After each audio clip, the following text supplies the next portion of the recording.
لله وعلى آله وصحبه ومن والاه فأعوذ بالله من الشيطان الرجيم بسم الله الرحمن الرحيم إن عدة الشهور عند الله 12 شهرا في كتاب الله يوم خلق السماوات والأرض منها 4 حرم ذلك الدين القيم فلا تظلموا فيهن أنفسكم وقاتلوا المشركين كافة كما يقاتلونكم كافة واعلموا أن الله مع المتقين صدق الله العظيم। সকল প্রশংসা আল্লাহ তাআলার, যিনি আমাদেরকে সৈয়দুল আইয়াম, সপ্তাহের শ্রেষ্ঠ দিন ইয়াউমুল জুমআহ, জুমার দিনে সবার আগে মসজিদে সমবেত হয়ে আলোচনায় শামিল হওয়ার জন্য তৌফিক দিয়েছেন, সুযোগ দান করেছেন।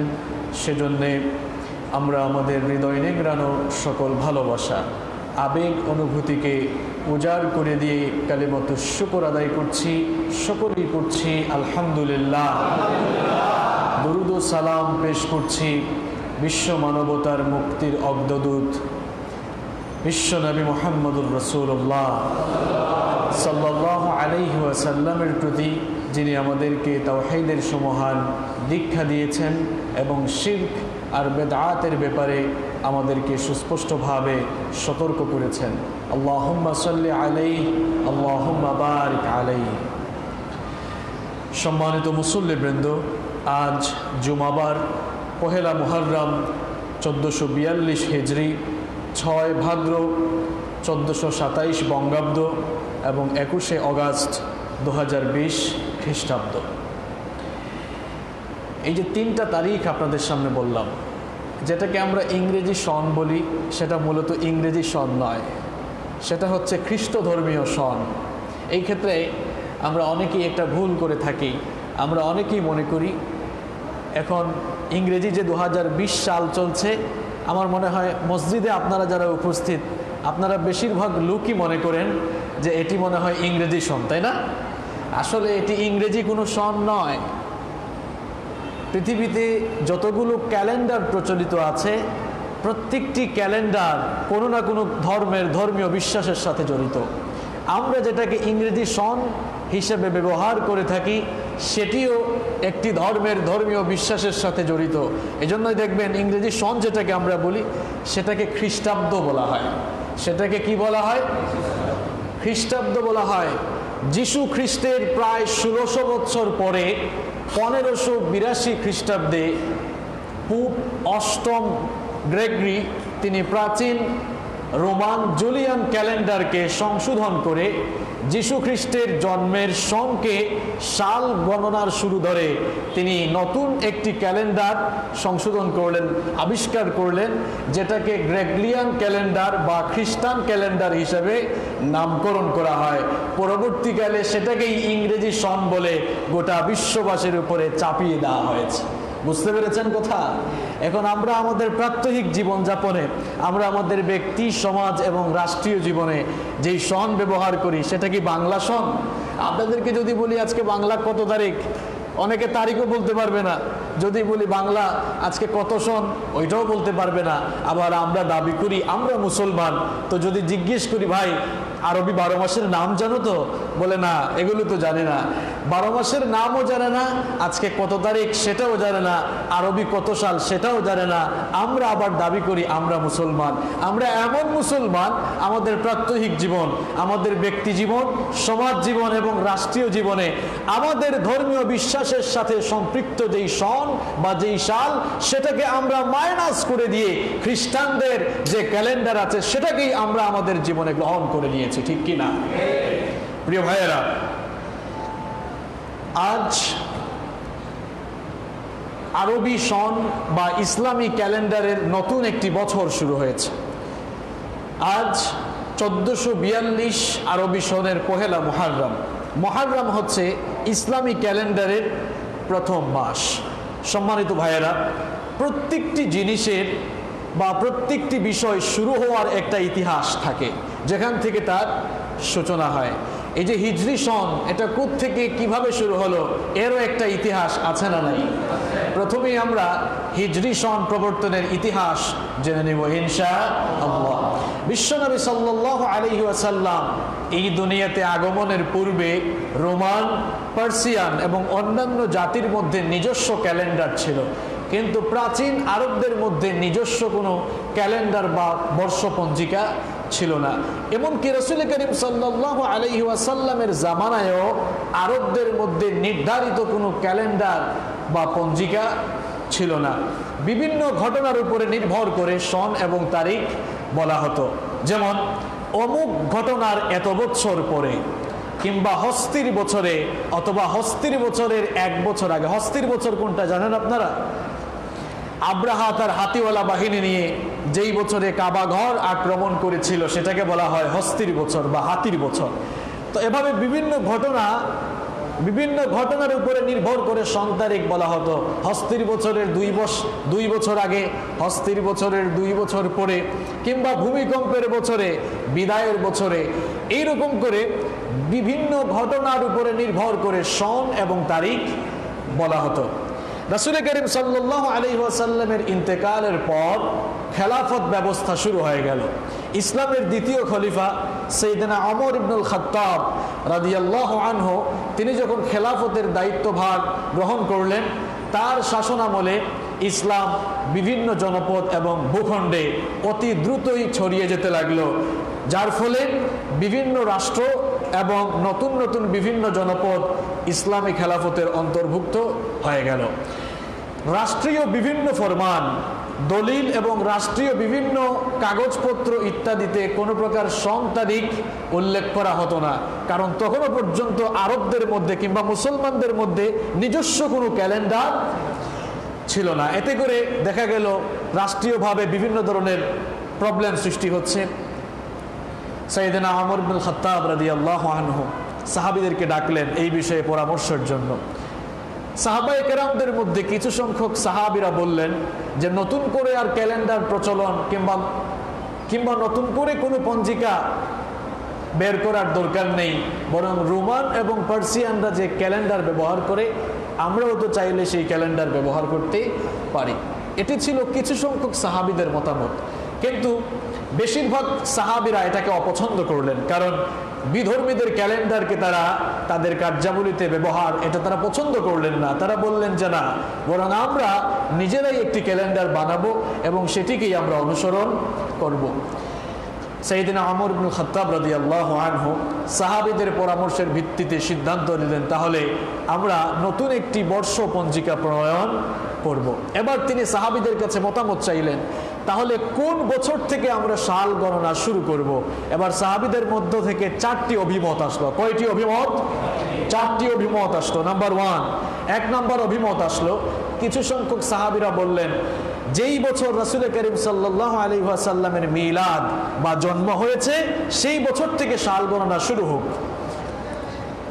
এরপরে 2 নম্বর আরেক শ্রেণীর সাহাবীরা তারা মতামত দিলেন যে না, রাসূল করিম সাল্লাল্লাহু আলাইহি ওয়াসাল্লাম যেই বছরে নবুয়ত লাভ করেছিলেন সেই বছর থেকে সাল গণনা শুরু হোক। 3 নম্বর আরেক শ্রেণী সাহাবীরা বললেন যে না, যেই বছর রাসূল করিম সাল্লাল্লাহু আলাইহি ওয়াসাল্লাম মক্কাতুল মুকাররমা থেকে মদিনা মুনাওয়ারায় হিজরত করেছেন, সেই বছর থেকে সাল গণনা শুরু হোক। চতুর্থ আরেক শ্রেণী সাহাবীরা তারা বললেন যে না, যেই বছর রাসূল করিম সাল্লাল্লাহু আলাইহি ওয়াসাল্লাম ইন্তেকাল করেছেন, সেই বছর থেকে সাল গণনা শুরু হোক। সাইয়েদনা শরীফুদ্দৌলা আলী কাররামাল্লাহু ওয়াজহাহু তিনি বললেন যে যেই বছর রাসূল করিম সাল্লাল্লাহু আলাইহি ওয়াসাল্লাম হিজরত করেছেন, ওই বছর থেকেই সাল গণনা শুরু হোক। আমিরুল মুমিনিন সাইয়েদনা ওমর ইবনুল খাত্তাব রাদিয়াল্লাহু আনহু এই মতটিকেই তিনি চুজ করলেন। তিনি বললেন যে যেহেতু হিজরতই হচ্ছে সত্য এবং মিথ্যার মধ্যে পার্থক্য নিরূপণকারী একটি বিষয়, সেই জন্য সাল গণনা হিজরতের বছর থেকেই শুরু হবে। অবশেষে সাহাবায়ে কেরাম সকল সাহাবীরা এই বিষয়ে ঐক্যমত হলেন। সকল সাহাবীরা যখন এই বিষয়ে একমত হয়ে গেলেন, তখন হিজরি সন গণনা শুরু করা হলো।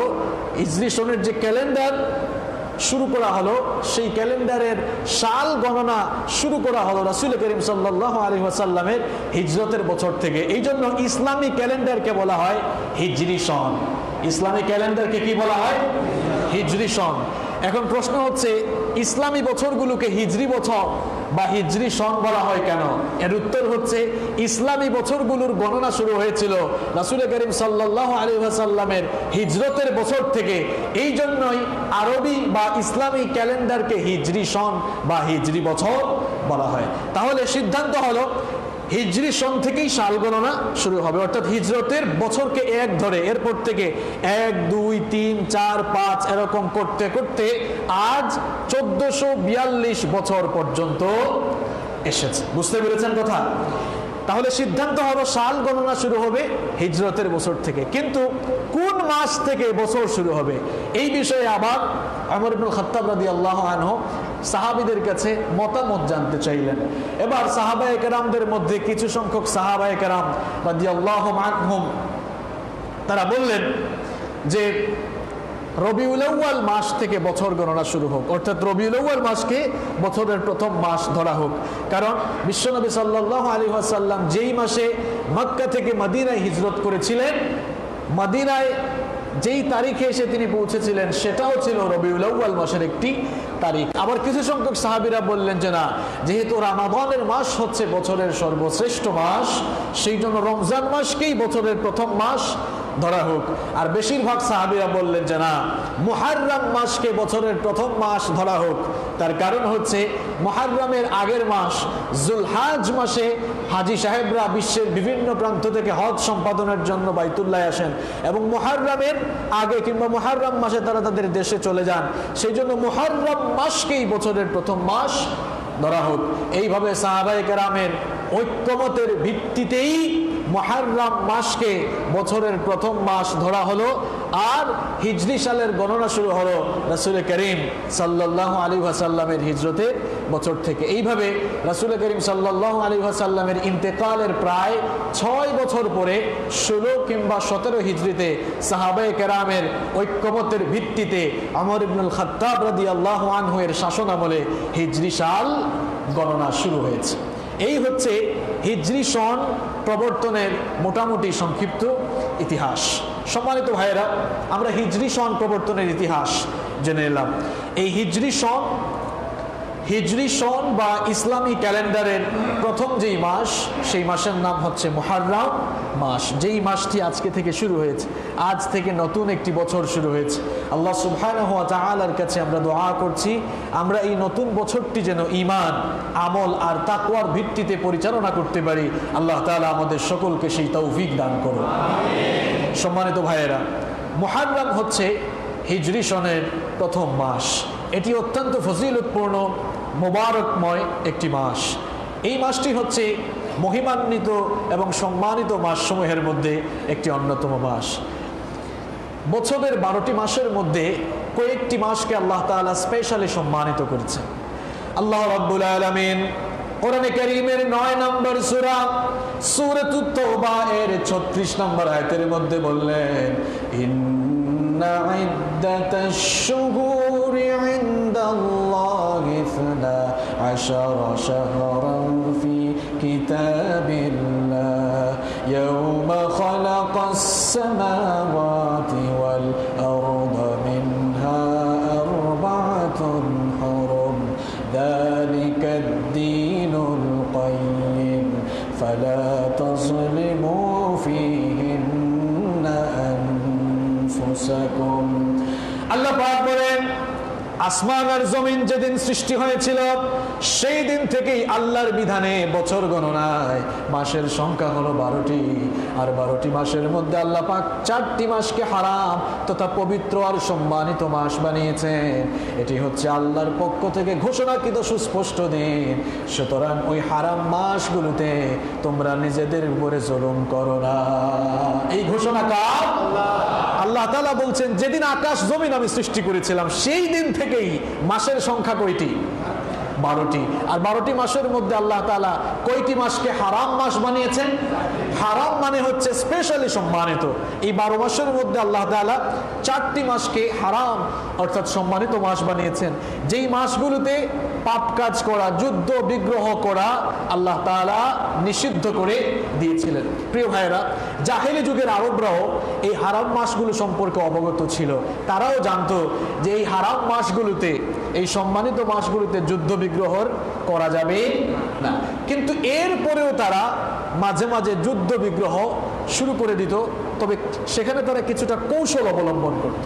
কিরকম কৌশল অবলম্বন করত? যেহেতু তখনও নির্দিষ্ট কোনো ক্যালেন্ডার ছিল না, এই জন্য এরা কি করত? কৌশল করে মাসগুলোকে তারা তাদের মতো করে এগিয়ে দিত কিংবা তাদের মতো করে সেই মাসগুলোকে তারা পিছিয়ে দিত। এভাবে অপকৌশল করে তারা যুদ্ধ বিগ্রহে লিপ্ত হয়ে যেত। কোরআনুল কারীমে তাদের এই অপকৌশলকে আল্লাহ তাআলা আন-নাসি বলে সম্বোধন করেছেন এবং তাদের এই অপকৌশলের নিন্দা আল্লাহ সুবহানাহু ওয়া তাআলা কোরআনে কারীমে এভাবে করেছেন, ইন্নামান নাসিয়ু জিয়াদাতুন ফিল কুফর। আল্লাহ তাআলা তাদের এই অপকৌশলের নিন্দা করে বলেছেন, যারা হারাম মাসগুলোকে স্থানান্তরিত করে ফেলে, হারাম মাসগুলোকে যারা ইচ্ছে মতো এগিয়ে দেয় কিংবা পিছিয়ে দেয়, তারা মূলত কুফরির উপরে আরেকটি কুফরি করে, অর্থাৎ তারা কুফরিকে বৃদ্ধি করে দিয়েছে। প্রিয় ভাইয়েরা, ইসলাম যখন চলে আসলো, ইসলাম আসার পরে সময় আর মাসগুলোকে সুন্দর করে সাজিয়ে দিল, সুবিন্যস্ত করে দিল এবং হারাম মাসগুলোকে এই কাফের বেঈমানদের চক্রান্ত থেকে, অপকৌশল থেকে মুক্তি দিল। বুখারী এবং মুসলিমের বর্ণনায় হাদিস এসেছে, বিশ্বনবী সাল্লাল্লাহু আলাইহি ওয়াসাল্লাম বললেন, ইন্নাজ জামানা ক্বাদ ইস্তাদারাকা হাইআতিহি ইয়াওমা খালাকাল্লাহুস সামাওয়াতি ওয়াল আরদ আস-সানাতু 12 শাহরান মিনহা আরবাআতুন হুরুম। রাসূল কারীম সাল্লাল্লাহু আলাইহি ওয়াসাল্লাম বললেন, যেই দিন থেকে আকাশ জমিন সৃষ্টি হয়েছে, আকাশ জমিন যেই অবস্থার মধ্য দিয়ে সৃষ্টি হয়েছিল, সময় এবং মাস আবারও সেই অবস্থায় ফিরে গিয়েছে। অর্থাৎ আসমান জমিন যখন সৃষ্টি হয়েছিল আল্লাহর বিধানে, তখন মাসের সংখ্যা কতটি ছিল? সবাই বলেন, কতটি ছিল? 12টি মাস ছিল। মিনহা আরবাআতুন হুরুম, সেই 12টি মাসের মধ্যে 4টি মাসকে সম্মানিত মাস বানানো হয়েছে। সালাতুন মুতাওয়ালিয়াত, এই 4টি মাসের মধ্যে 3টি মাস পর পর ধারাবাহিকভাবে আসে, যুলকাদা, যুলহজ্জা এবং মুহররম। এই 3 মাস পর পর ধারাবাহিকভাবে আসে। আর হারাম মাসের 4র্থ মাস হচ্ছে ওয়া রজব মুদার আল্লাযী বাইনা জুমাদি ওয়া শাবান। আরেকটি মাস হচ্ছে রজব মাস, যা জুমাদি এবং শাবানের মধ্যবর্তীতে আসে। এই 4টি মাস হচ্ছে 12টি মাসের মধ্যে সম্মানিত মাস। আবার এই 4টি বিশেষ সম্মানিত মাস সমূহের মধ্যে মুহররম মাস অত্যন্ত মহামান্বিত একটি মাস, যেই মাসকে রাসূল করিম সাল্লাল্লাহু আলাইহি ওয়াসাল্লাম হাদিসে বলেছেন শাহরুল্লাহিল মুহররম, আল্লাহর মাস বলে সম্বোধন করেছেন। সুবহানাল্লাহ। নাসাঈর বর্ণনায় হাদিস বর্ণিত হয়েছে, عن أبي ذر رضي الله عنه قال سألت النبي صلى الله عليه وسلم أي الليل خير وأي الأشهر أفضل। নাসাঈর বর্ণনায় হাদিস এসেছে, আবু যর গিফারী রাদিয়াল্লাহু আনহু হাদিসটি বর্ণনা করেছেন। তিনি বললেন, আমি একদিন আল্লাহর নবীকে প্রশ্ন করলাম, ওগো আল্লাহর নবী, কোন রাত অথবা রাতের কোন অংশ আল্লাহর কাছে সবচাইতে প্রিয়? এবং আমি তাকে প্রশ্ন করলাম, ওগো আল্লাহর নবী, কোন মাসটি আল্লাহর কাছে সবচাইতে শ্রেষ্ঠ মাস? বিশ্বনবী সাল্লাল্লাহু আলাইহি ওয়াসাল্লাম তখন জবাব দিলেন, খায়রুল লাইলি জাওফু, রাতের মধ্যে, রাতের মধ্যভাগের পরে, অর্থাৎ যেই সময় আমরা তাহাজ্জুদের নামাজ আদায় করি, রাতের ওই অংশটা আল্লাহর কাছে শ্রেষ্ঠ অংশ। ওয়া আফদালুল আশহুরি শাহরুল্লাহিল মুহাররম, আর বছরের 12টি মাসের মধ্যে আল্লাহর মাস মুহররমের মাস আল্লাহর কাছে সর্বশ্রেষ্ঠ মাস। সুবহানাল্লাহ। এবার এই হাদিস শুনে হয়তো আপনাদের অনেকের মাথায় পেঁচ লেগে গিয়েছে যে আমরা তো জানি রমাদানের মাস হচ্ছে বছরের সর্বশ্রেষ্ঠ মাস, কিন্তু এই হাদিসে বলা হলো শাহরুল্লাহিল মুহাররম, আল্লাহর কাছে আল্লাহর মাস। আবার এই মাসকে বলা হচ্ছে আল্লাহর মাস। সবগুলো মাসই তো আল্লাহর মাস, কিন্তু এখানে মুহররম মাসকে আরেকটু স্পেসিফিক করে আল্লাহর মাস বলে সম্বোধন করিয়ে এই মাসটির মর্যাদা আল্লাহ আরো বিশেষভাবে বাড়িয়ে দিয়েছেন। সুবহানাল্লাহ। আপনাদের মাথায় হয়তো পেঁচ লেগে গিয়েছে, আমরা তো জানি রমজানের মাস হচ্ছে সর্বশ্রেষ্ঠ মাস, তাহলে এই হাদিসে আবার বলা হলো যে 12 মাসের মধ্যে আল্লাহর মাস মুহররমের মাস শ্রেষ্ঠ মাস, তাহলে আমরা তো কিছুই বুঝলাম না। এর ব্যাখ্যা হচ্ছে সওয়াব, কারামাত এবং উজমতের দিক থেকে বছরের 12 মাসের মধ্যে রমাদানের মাস শ্রেষ্ঠ, আর হুরমতের দিক থেকে 12 মাসের মধ্যে মুহররমের মাস হচ্ছে শ্রেষ্ঠ মাস। সুবহানাল্লাহ। প্রিয় ভাইয়েরা, তাহলে আমরা হিজরি সন প্রবর্তনের ইতিহাস জানলাম। এরপরে হিজরি সনের প্রথম মাস মুহররম মাসের গুরুত্ব, মুহররম মাসের সম্মান আল্লাহর কাছে কত বেশি সেটা আমরা জেনে নিলাম। সম্মানিত ভাইয়েরা, মুহররম মাসটি যেমন 12 মাসের মধ্যে একটি সম্মানিত এবং ফজিলতপূর্ণ মাস, ঠিক তেমনি ভাবে এই মুহররম মাসের একটি দিন, যেই দিনকে বলা হয় ইয়াউমে আশুরা, আশুরার দিন, সেই দিনটাও হচ্ছে অত্যন্ত ফজিলতপূর্ণ। পাশাপাশি এই দিনটি হচ্ছে ঐতিহাসিকভাবে অত্যন্ত তাৎপর্যপূর্ণ। আশুরার দিনের একটি ঐতিহাসিক প্রেক্ষাপট রয়েছে। আমাদের দেশে মুহররমের মাস আসলেই এক শ্রেণীর মানুষ হাই হাসান হাই হুসেন এবং কারবালা কারবালা জপতে থাকে। আসলে তারা মনে করে যে মুহররম আর আশুরা মনে হয় শুধুমাত্র কারবালার ঘটনার সাথে সম্পর্কিত। হয়তোবা তারা জানেন না এই কারবালার ঘটনা ঘটার কয়েক হাজার বছর আগে থেকেই এই আশুরার দিন ঐতিহাসিকভাবে তাৎপর্যপূর্ণ। কিভাবে তাৎপর্যপূর্ণ? আসুন আমরা বিশ্বনবীর বর্ণনা থেকে জেনে নেই। বুখারীর বর্ণনায় হাদিস এসেছে, মুসলিম শরীফের আবার মুসলিম শরীফেও এই হাদিসটি বর্ণিত হয়েছে। আন ইবনে আব্বাস রাদিয়াল্লাহু আনহুমা আন্না রাসূলুল্লাহ সাল্লাল্লাহু আলাইহি ওয়াসাল্লাম কদিমাল মদিনাহ। আব্দুল্লাহ ইবনে আব্বাস রাদিয়াল্লাহু আনহু এই হাদিসটি বর্ণনা করেছেন। তিনি বললেন, বিশ্বনবী সাল্লাল্লাহু আলাইহি ওয়াসাল্লাম যখন মদিনা মুনাওয়ারায় আসলেন, ফাওয়াজাদাল ইয়াহুদা সিয়ামা ইয়াউমা আশুরা, বিশ্বনবী লক্ষ্য করলেন মদিনার ইহুদিরা আশুরার দিনে তারা সিয়াম পালন করে। ফাকাল লাহুম রাসূলুল্লাহ সাল্লাল্লাহু আলাইহি ওয়াসাল্লাম মা হাদাল ইয়াউম আল্লাযী তাসুমুনাহু, এই অবস্থা লক্ষ্য করে বিশ্বনবী ইহুদিদেরকে বললেন, আশুরার এই দিনে তোমরা কেন রোজা রাখো? তখন ইহুদিরা বলল, ক্বালু হাদা ইয়াউমুন আযীম আনজাল্লাহু ফীহি মূসা ওয়া কওমাহু ওয়া গাররাকা ফিরআউন ওয়া কওমাহু। ইহুদিরা তখন বলল, এই দিনটি হচ্ছে একটি মহান বিজয়ের দিন, এই দিনটি হচ্ছে একটি মহান দিন, যেই দিনে আল্লাহ পাক তার নবী সাইয়েদনা মূসা আলাইহিস সালাম এবং তার কওম বনি ইসরাইলকে আল্লাহ পাক এই পৃথিবীর সবচেয়ে নিকৃষ্ট জালেম শাসক ফেরাউন এবং তার সৈন্যদল থেকে নাজাত দিয়েছিলেন। ফাসামাহু মূসা শুকরা ফানাহনু নাসুমুহু, আর এই দিনে আল্লাহ পাক মূসা আলাইহিস সালামকে বিজয় দান করার কারণে সাইয়েদনা মূসা আলাইহিস সালাম আল্লাহর শুকরিয়া আদায় করে রোজা রেখেছিলেন। এই জন্য তাকে অনুসরণ করে আমরাও এই দিনে রোজা রাখি।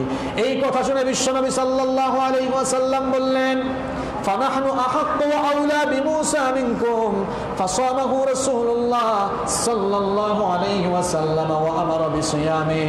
এই কথা শুনে তিনি ইহুদিদেরকে বললেন, ভালো করে শোনো, সাইয়েদনা মূসা আলাইহিস সালামকে অনুসরণের দিক থেকে তোমাদের চাইতে আমি বেশি হকদার, সুতরাং এখন থেকে আশুরার দিনে আমিও রোজা রাখবো।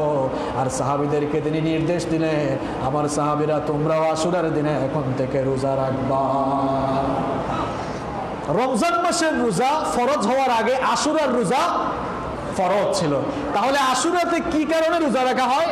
এই ইতিহাস আমরা জানলাম সহিহ বুখারী এবং সহিহ মুসলিম থেকে। তাহলে বলেন, সবাই মনোযোগ দিয়ে শুনেন, তাহলে আপনারা বলেন তো আশুরার রোজা গুরুত্বপূর্ণ কিংবা আশুরার দিনটা তাৎপর্যপূর্ণ হয়েছে শুধুমাত্র কারবালার ঘটনার কারণে, নাকি কারবালার ঘটনা ঘটার হাজার হাজার হাজার বছর আগে যেই ঘটনা ঘটেছে মুসা আলাইহিস সালামকে ফেরাউন থেকে নাজাত দান এবং ফেরাউন এবং তার সঙ্গীদেরকে লোহিত সাগরে সলিল সমাধিস্থ যেই তারিখে করা হয়েছিল সেই তারিখটিও ছিল আশুরার দিন। ঐতিহাসিকভাবেই আশুরার দিনটি হাজার হাজার বছর আগ থেকেই তাৎপর্যপূর্ণ।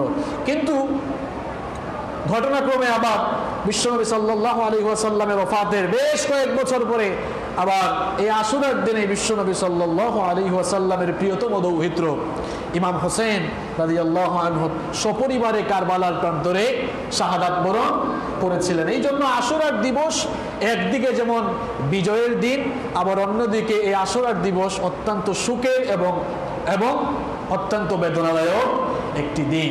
তবে এখানে মনে রাখতে হবে, কোনো দুর্ঘটনার কারণে বিজয়ের দিনের মহত্ব কমে যায় না। ফর এক্সাম্পল, ভালো করে শুনেন, এই আলোচনা না শুনলে পেসপুস লাগাই ফেলবেন। কারণ আমি একটা প্রোগ্রামে একবার বক্তব্য দিয়েছিলাম, সেটা ইউটিউবে গেল, হয়তো এক ভাই, বেশ কয়েকজন ভাই হালকা পাতলা শুনছে, আর আমাদের দেশের মানুষরা হালকা পাতলা শোনাতে অভ্যস্ত বেশি, এরা ফার্স্ট টু লাস্ট প্রথম থেকে শেষ পর্যন্ত শুনে না। এরপরে আমাকে আবার ইয়াজিদি মুসলমানও বানিয়ে দিয়েছে। মানে তাদের কথা হচ্ছে যে আশুরার দিনকে যারা বিজয়ের দিন বলবে তারা হচ্ছে ইয়াজিদি মুসলমান, আর আশুরার দিনে যারা সুখ পালন করবে তারাই হচ্ছে খাঁটি সুন্নি মুসলমান। আচ্ছা প্রিয় ভাইয়েরা, আপনাদের কাছে আমার প্রশ্ন হচ্ছে, আশুরার দিনটিকে বিজয়ের দিন আমি বলেছি নাকি আল্লাহ এবং তার রাসূল বলেছেন? কথা বলেন না কেন? তো এতক্ষণ কি শুনেছেন আপনারা? আশুরার এই দিনকে বিজয়ের দিন বানিয়েছেন কে? কিন্তু ঘটনাক্রমে এটি আবার আমাদের জন্য অত্যন্ত বেদনাদায়ক দিন। এজন্য একটি উদাহরণ দেওয়ার জন্য আপনাদেরকে বলছি, বিজয়ের দিনে কোনো দুর্ঘটনা ঘটে গেলে বিজয়ের দিনের মহত্ব কমে যায় না। একটি উদাহরণ দিলে আপনারা বিষয়টি বুঝে ফেলবেন। বাংলাদেশের বিজয় দিবস কবে? হ্যাঁ, 16ই ডিসেম্বর। এই দিনে বাংলাদেশের মানুষ বিজয় দিবস পালন করে। আল্লাহ না করুন, আমরা দোয়া করছি আল্লাহ তাআলা আমাদের দেশকে সব সময় ভালো রাখুন, বলেন আমিন। আল্লাহ না করুন, দুর্ভাগ্যক্রমে 2020 সালের 16ই ডিসেম্বর একটি বড় ধরনের ট্র্যাজেডি ঘটে গেল বাংলাদেশ। একটি বেদনাদায়ক ঘটনা ঘটে গেল। তাই বলে কি 2021 সাল থেকে 16ই ডিসেম্বরকে বিজয় দিবস হিসাবে পালন করা মানুষ বাদ দিয়ে দিবে? কথা বলেন না কেন? দেখা যাবে 2021 সালে 16ই ডিসেম্বর আসলে বিজয় দিবসও পালন করা হবে, আবার ওই ট্র্যাজেডি দিবসকে মনে করে কিছুটা সুখও পালন করা হবে। তাহলে আশুরার দিনটি আমাদের জন্য বিজয়ের দিন, কারণ আশুরার দিনটি গোটা দুনিয়ার জালেমদের জন্য শিক্ষণীয়। আশুরার দিনে আল্লাহ তাআলা পৃথিবীর সবচাইতে নিকৃষ্ট জালেম ফেরাউনকে সলিল সমাধিস্থ করেছিলেন। এই জন্য আশুরার দিন থেকে মুসলমানদেরকে শিক্ষা নিতে হবে। আল্লাহ তাআলা মুসলমানদেরকে, ঈমানদারদেরকে সাহায্য করেন, আর দিন বিরোধীদেরকে আল্লাহ তাআলা ধ্বংসের অতল গহ্বরে নিপতিত করেন। এটি হচ্ছে আশুরার দিবসের প্রথম শিক্ষা, আশুরা বিজয়ের দিন। কিন্তু দেখা গেল দুর্ভাগ্যক্রমে এই দিনটা আবার আমরা যারা মুসলমান, আমাদের জন্য অত্যন্ত বেদনাদায়ক। এটি সুখের দিন, তাই বলে কি আমরা বিজয়ের দিনকে বা আমাদের ওই দিনের বিজয়ের দিনের মাহাত্ম্য কমে যাবে? মাহাত্ম্য কমে যাবে না। এটাকে আমরা যেভাবে বিজয়ের দিন হিসাবে স্মরণ করব, তার পাশাপাশি আমরা এটাকে বেদনাদায়ক কিংবা সুখের দিন হিসাবে স্মরণ করে দুটি ঘটনা থেকেই আমরা শিক্ষা অর্জন করার চেষ্টা করব ইনশাআল্লাহ। এজন্য মুহররম, আশুরা এবং কারবালা এই তিনটি বিষয়ই আমরা বিশুদ্ধ এবং নির্ভরযোগ্য সনদে বর্ণিত ঘটনাগুলোর আলোকে আমরা সেগুলো জেনে নেওয়ার চেষ্টা করব ইনশাআল্লাহ। প্রিয় ভাইয়েরা, তাহলে আমরা এই হাদিস থেকে জেনে নিলাম আশুরার এই দিনে আল্লাহ তাআলা সাইয়েদিনা মূসা আলাইহিস সালামকে ফেরাউন এবং তার সৈন্যদল থেকে নাজাত দিয়েছিলেন, পাশাপাশি ফেরাউন এবং তার দলবলকে লোহিত সাগরে ডুবিয়ে পৃথিবী থেকে ধ্বংস করে দিয়েছিলেন। এই জন্যই আশুরার এই দিনে মূসা আলাইহিস সালাম আল্লাহ তাআলার শুকরিয়া আদায় করে কি রেখেছিলেন? রোজা রেখেছিলেন। প্রিয় ভাইয়েরা, আশুরার এই দিনটি এই কারণেই ঐতিহাসিকভাবে তাৎপর্যপূর্ণ হয়েছে।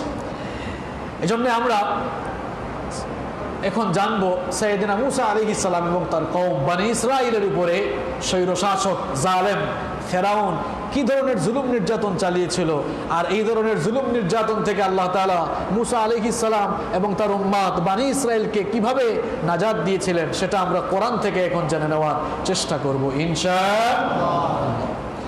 প্রিয় ভাইয়েরা, আল্লাহ রাব্বুল আলামিন তার নবী সাইয়েদনা মুসা আলাইহিস সালামকে এমন সময় দুনিয়াতে পাঠিয়েছিলেন যখন ফেরাউন তার সৈন্যদলকে অর্ডার করেছিল বনি ইসরাইলে যত শিশু জন্মগ্রহণ করবে প্রত্যেক নবজাতক ছেলে সন্তানগুলোকে ধরে ধরে জবাই করে হত্যা করবে।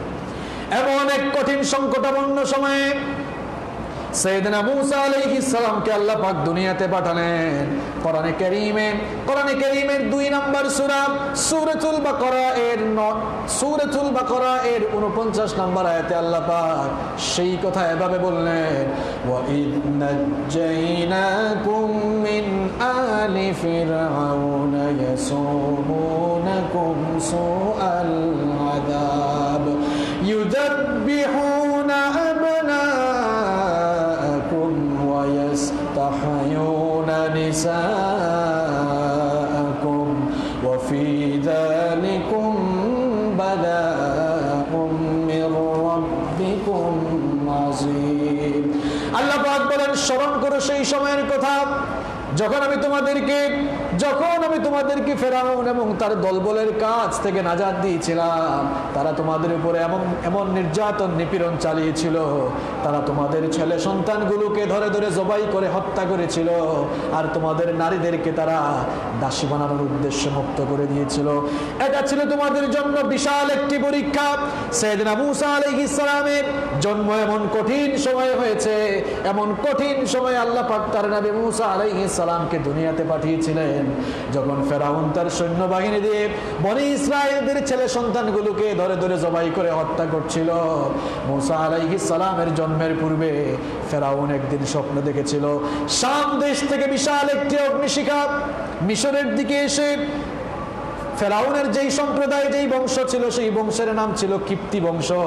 সে স্বপ্নে দেখলো শাম দেশ থেকে বিশাল একটি অগ্নিশিখা মিশরের দিকে এসে কিপ্তি সম্প্রদায়ের ঘর বাড়ি জ্বালিয়ে ভস্ম করে দিচ্ছে। এমন স্বপ্ন দেখার পর তার মনে দুশ্চিন্তা বেড়ে গেল। এবার সে তার রাজ্যের স্বপ্ন বিশারদদেরকে ডেকে আনলো। সে তার রাজ্যের স্বপ্ন বিশারদদেরকে ডেকে বলল, গত রাতে আমি এই স্বপ্ন দেখেছি, এই স্বপ্নের তাবির, এই স্বপ্নের ব্যাখ্যা তোমরা আমাকে জানাও। এবার তার স্বপ্ন বিশারদরা বলল, অচিরেই বনি ইসরাইলদের মধ্যে এমন এক শিশু জন্ম নিবে যার মাধ্যমে তোমার এই ফেরাউনের সাম্রাজ্য ধ্বংস হয়ে যাবে। এই কথা শোনার পর ফেরাউনের দুশ্চিন্তা বাড়লো নাকি কমলো? ফেরাউনের দুশ্চিন্তার মাত্রা বেড়ে গেল। ফেরাউনের দুশ্চিন্তার মাত্রা যখন বেড়ে গেল তখন সে তার সৈন্যবাহিনীকে অর্ডার করলো, এখন থেকে বনি ইসরাইল বংশে যত পুত্র সন্তান জন্ম নিবে জন্ম হওয়া মাত্রই তাদেরকে ধরে ধরে জবাই করে হত্যা করবা। সে তার এই পরিকল্পনা বাস্তবায়নের জন্য কিছু ধাত্রী নিয়োগ করলো আর কিছু জল্লাদ নিয়োগ করলো। ধাত্রীদেরকে সে কাজ দিল, তোমরা বনি ইসরাইলদের যেই সকল মহিলারা গর্ভবতী হবে, প্রেগন্যান্ট হবে, তার একটা তালিকা করবা। আর যেদিন ওই মহিলা সন্তান প্রসব করবে, যদি ছেলে সন্তান হয় তাহলে জল্লাদদেরকে খবর দিবা। জল্লাদ কিংবা সৈন্যদল গিয়ে সেখানে তাকে জবাই করে হত্যা করবে। এই রকম কঠিন এক মুহূর্তে সাইয়েদনা মুসা আলাইহিস সালাম যখন দুনিয়াতে আসলেন, সাইয়েদনা মুসা আলাইহিস সালাম দুনিয়াতে আসার পর তার মায়ের দুশ্চিন্তা বেড়ে গেল।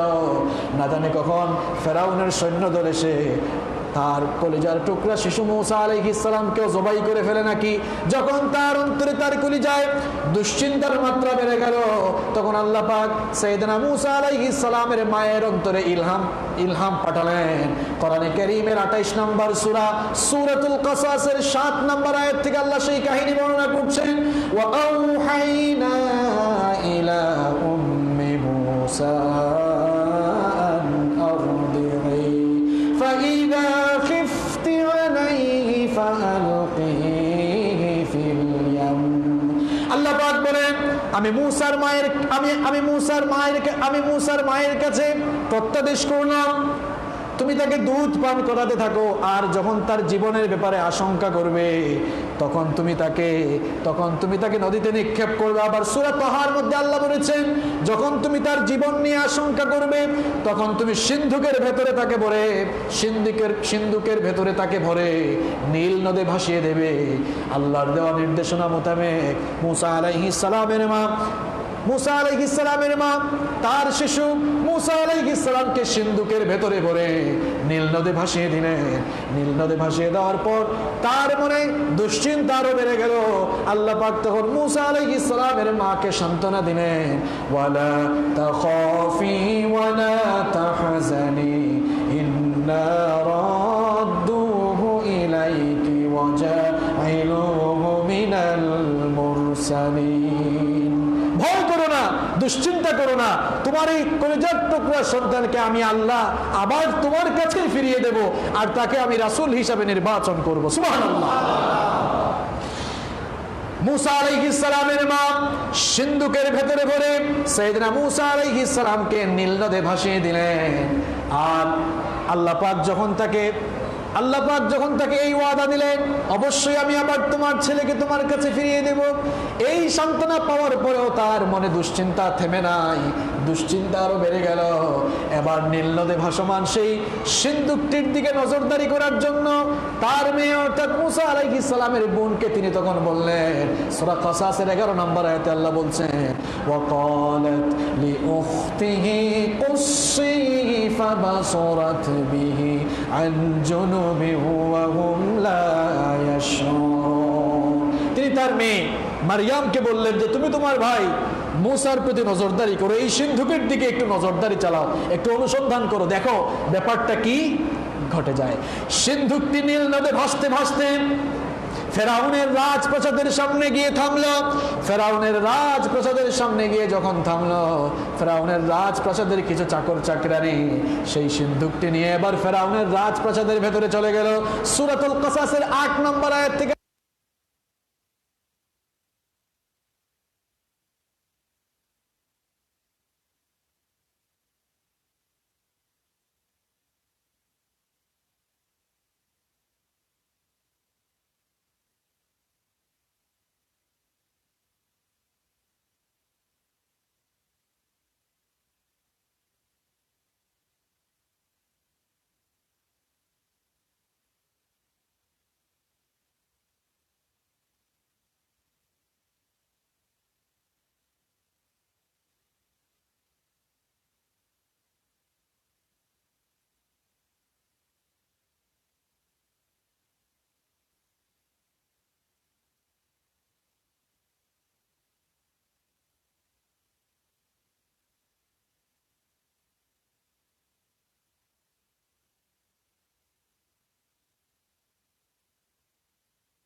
করার জন্য ধাত্রী নিয়োগ করা হলো। দেখা গেল যতজন ধাত্রী নিয়োগ করা হলো, ধাত্রীর মধ্যে সাইয়েদনা মুসা আলাইহিস সালাম মুখ লাগান না। কোরআন কারীমের 28 নম্বর সূরা সূরাতুল কাসাসের 12 নম্বর আয়াত থেকে আল্লাহ পাক সেই কাহিনী এভাবে বর্ণনা করছেন,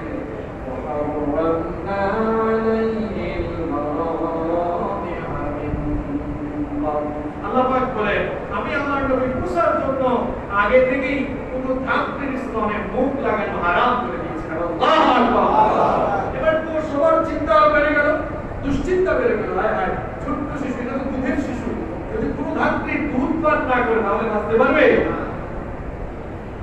মুসা আলাইহিস সালামের মা মুসা আলাইহিস সালামের বোনকে পাঠিয়েছিলেন সব কিছু অনুসন্ধান করার জন্য। তিনি যখন এই অবস্থা দেখলেন, এবার তিনি সুযোগের সদ্ব্যবহার করতে চাইলেন।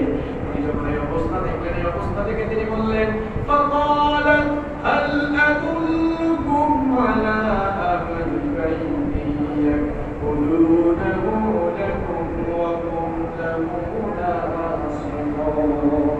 মুসা আলাইহিস সালামের বোন এবার সুযোগে একদম সদ্ব্যবহার করলেন। তিনি বললেন যে শোনো, আমি তোমাদেরকে এমন এক পরিবারের সন্ধান দিতে পারি, আমার মনে হয় ওই পরিবারের কাছে এই শিশুটিকে সুপর্দ করা হবে বলে এই শিশুটি দুধ পান করবে এবং এই শিশুটি তাদের জন্য হিতাকাঙ্ক্ষী বগলার গামী হয়ে যেতে পারে। সুবহানাল্লাহ।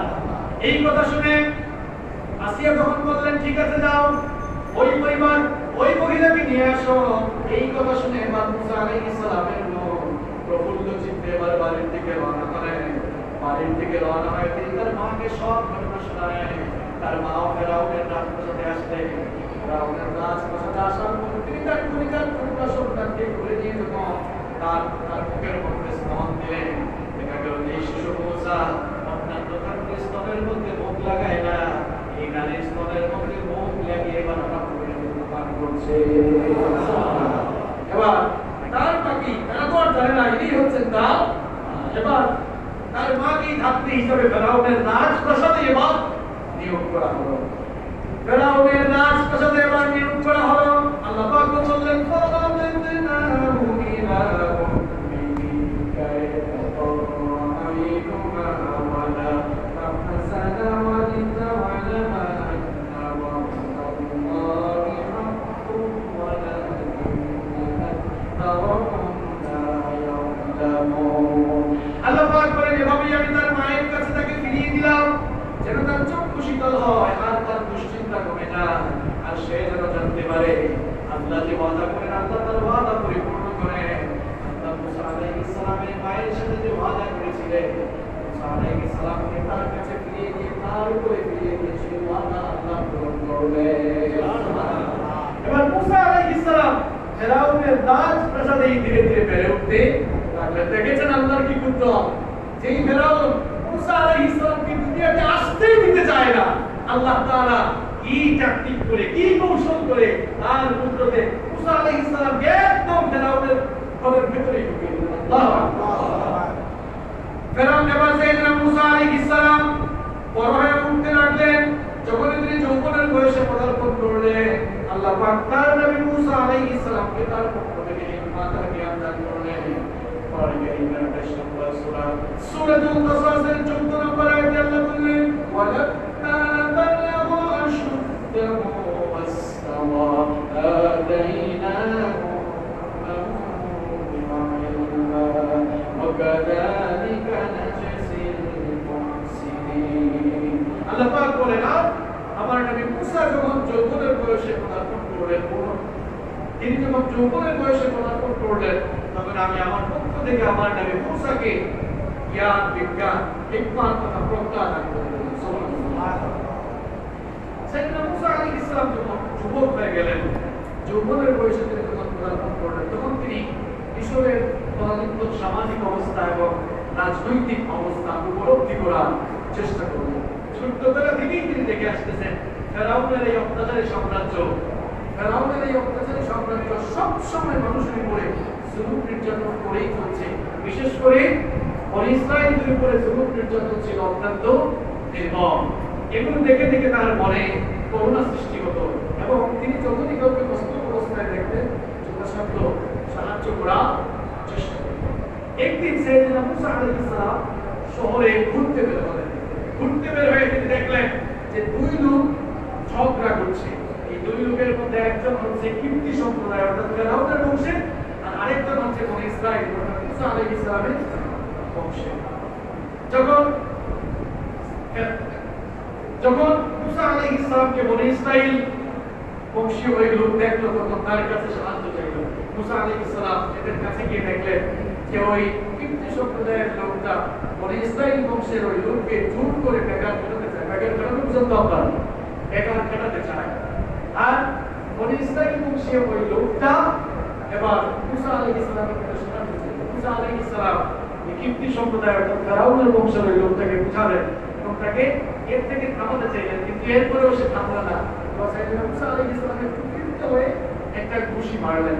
তিনি তো ঘুষি মেরেছিলেন তাকে এই কাজ থেকে নিবৃত্ত করার জন্য, কিন্তু তিনি তো আর জানেন না এই এক ঘুষিতে সে দুনিয়া থেকে বিদায় হয়ে যাবে। এক ঘুষি দিলে সেও দুনিয়া থেকে বিদায় হয়ে গেল। এই খবর আবার ফেরাউনের কানে চলে গেল। ফেরাউনের কানে যখন চলে গেল, ফেরাউনের মন্ত্রীরা বলল নিঃসন্দেহে এটি বনি ইসরাইল বংশের কারো কাজ হতে পারে, এই জন্য মহাত্মা ফেরাউন আপনি অবশ্যই বনি ইসরাইলের সবাইকে শাস্তি দেন। ফেরাউন জালেম হইলেও এই ক্ষেত্রে আমার কিছুটা ইনসাফ দেখাবো। সে তখন বলল দেখো, একজনের কুকর্মের জন্য একজনের পাপের জন্য তো আমি সবাইকে শাস্তি দিতে পারি না, সুতরাং অনুসন্ধান করুন কে এই কাজটি করেছে। যদি তাকে পাওয়া যায় তাহলে তার প্রাপ্য শাস্তি তাকে বুঝিয়ে দেওয়া। সাইয়েদনা মুসা আলাইহিস সালাম তিনি ভয় পেয়ে গেলেন এবং তিনি মনে মনে ভাবলেন এটা মনে হয় শয়তানের কাজ হতে পারে। তিনি আল্লাহর কাছে তাওবা করলেন, মাফ চাইলেন, আল্লাহ আমি তো তাকে হত্যা করার উদ্দেশ্যে খুশি। আসলে মূলত সবকিছু আল্লাহ তাআলাই করাচ্ছেন, এটি আল্লাহ তাআলার একটি পরিকল্পনা ছিল। তিনি আবার বিপর্যস্ত হয়ে গেলেন। পরের দিন সকালবেলা আবার যখন তিনি বের হলেন দেখতে পেলেন বনি ইসরাইলের ওই লোকটাই আবার আরেকজনের সাথে ঝগড়া করছে, কিপ্তি বংশের আরেকজনের সাথে ঝগড়া করছে।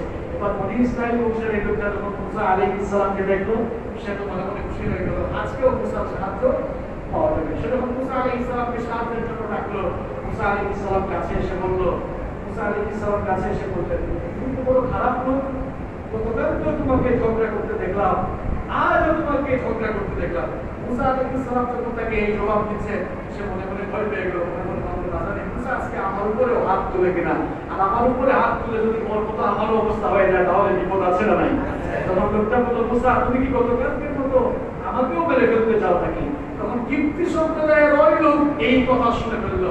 শোনার পর সে মনে মনে ভাবলো আচ্ছা তাহলে মামলার মূল জায়গাটা তো এখানে পেয়ে গিয়েছে, তাহলে গতকাল যাকে হত্যা করা হয়েছিল নিঃসন্দেহে ওই লোকটির হত্যাকারী ওই মুসা হতে পারে। সে আবার তাড়াতাড়ি ফেরাউনের কাছে চলে গেল।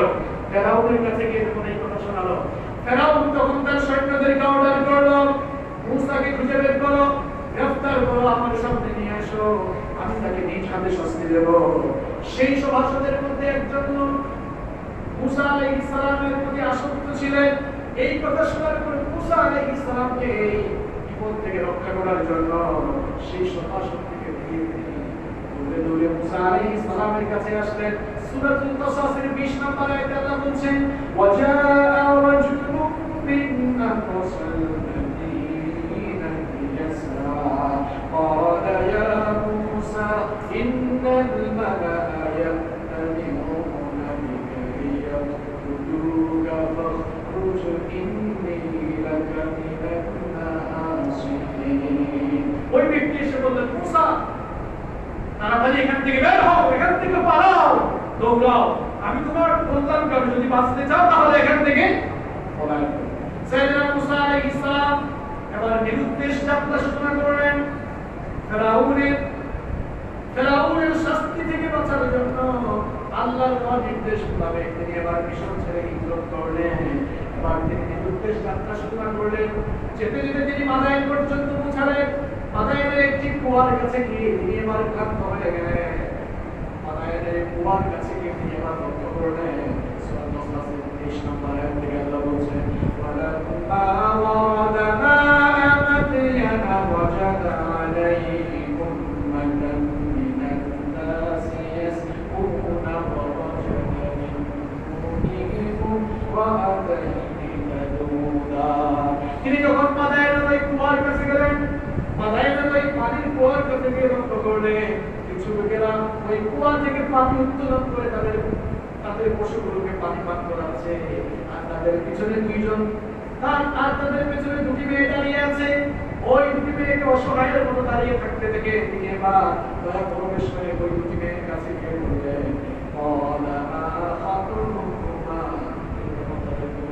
তোমরা এখানে দাঁড়িয়ে আছো কেন, কি হয়েছে?